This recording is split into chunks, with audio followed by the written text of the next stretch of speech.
is Lina Erpenstein, and today we're going to talk about the Severne S-1 and blade wave sails.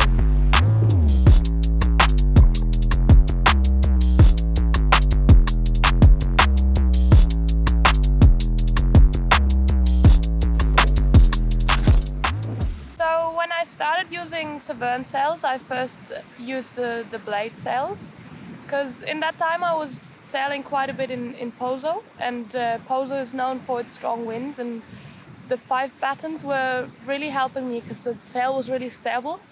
But then I moved to northern Germany, and here often we don't have that much wind, and I realized that trying out the 4 batten sails might be a good idea. And that's pretty much the moment when I switched onto the 4 batten sails, because I felt like with the waves we have here with really not that much power, and the wind often being between 20 and 30 knots max, it was good to have a sail that was a bit more powerful and with a bit more backhand power to actually be able to make good turns on waves that don't have any push.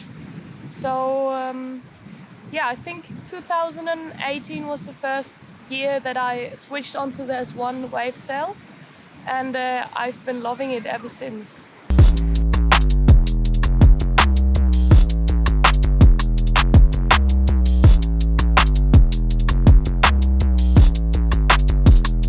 Compared to other 4 batten sails on the market, I would say the S1 is a super stable sail and very light at the same time.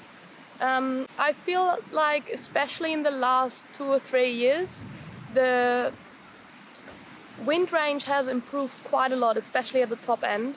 So I don't struggle with holding onto the sail even if the wind picks up a bit. And also I really love how the backhand pressure is still super controllable and makes it possible to do good turns even in stronger winds and even onshore turns. So I would say those are probably the key points why the S1 is a super good sail.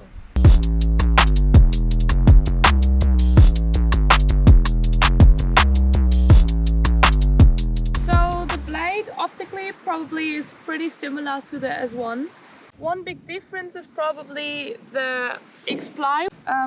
As you can see, you can still see through the window, and as it's a really good material, it's still one of the most durable sails while being super light.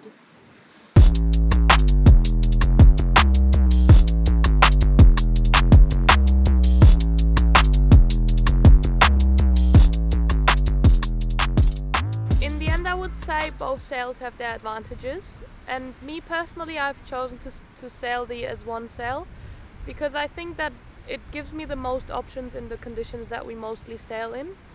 The backhand pressure gives me a lot of options to still do good turns in waves that don't have that much power, while still being super controllable in jumping and also in the high wind range.